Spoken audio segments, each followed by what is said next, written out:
И затоа во хадис кој го бележи и Тирмизи, Абу Дауд, Несаи, Имам Ахмед, хадис сахих, пејгамбер салаллаху алейхи ва селем правил дова на Аллах.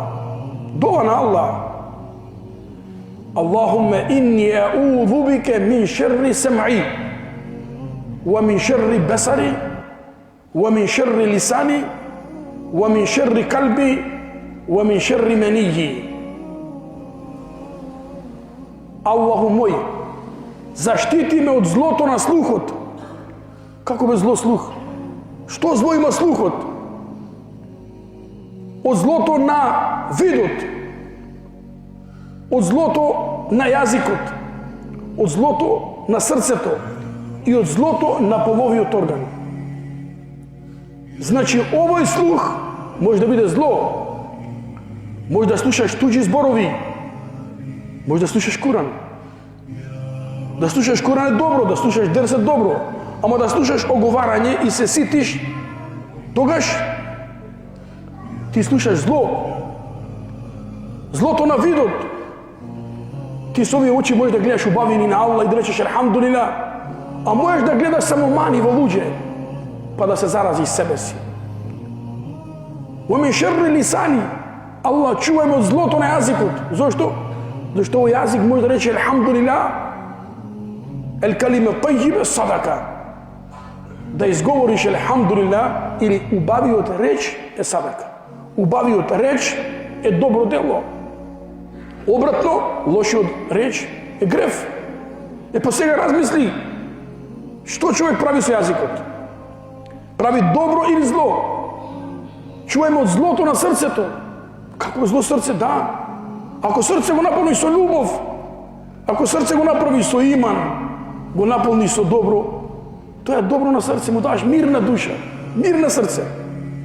Ако срце го наполни со завидливост, со лошотилук, со шејтанлук, ти го заразуваш срце.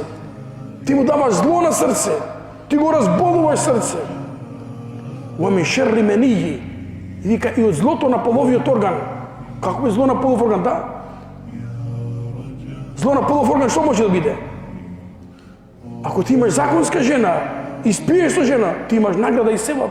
Ама ако одиш по харам, ти на судниот ден има хадис, вика оние кои правеле блуд, значи однос со незаконска жена, тие на судниот ден ќе бидат обесени за нивните полови органи и ќе бидат фрлени во џехенем.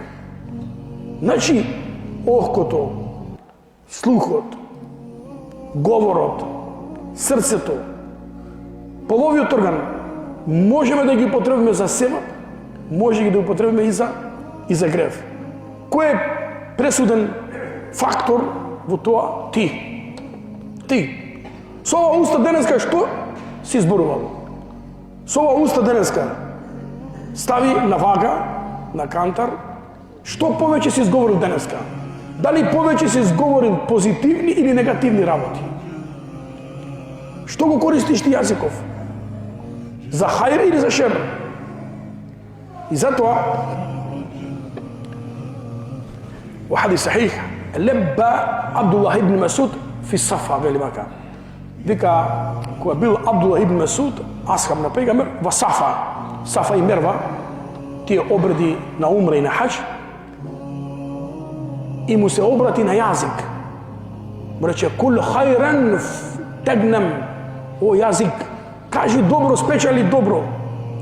Или замолчи, ќе бидеш сочуван.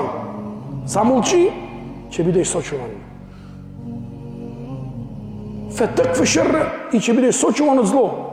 Ако ти молчиш, вика, самета мен неджа, вели пејгамбер, кој молчи ќе биде спасен. Освен за хајр и за добро. И еден му рече, ја Абдулла, ова што го кажа, семијетеху, дали си го слушнал од некого или сам го вериш од тебе?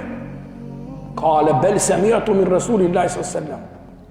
Напротив, го слушнав од пејгамбера дека рекол, актеру хатаја ибн Адеме фи лисанихи. Најповеќе гревови човекот прави со својот јазик. Најповеќе гревови. прави човекот со јазикот. Најповеќе гревови. Не можеш ни со нога, ни со рака, ни со очи да направиш толку големи гревови, толку големи харами, колку што можеш со устава.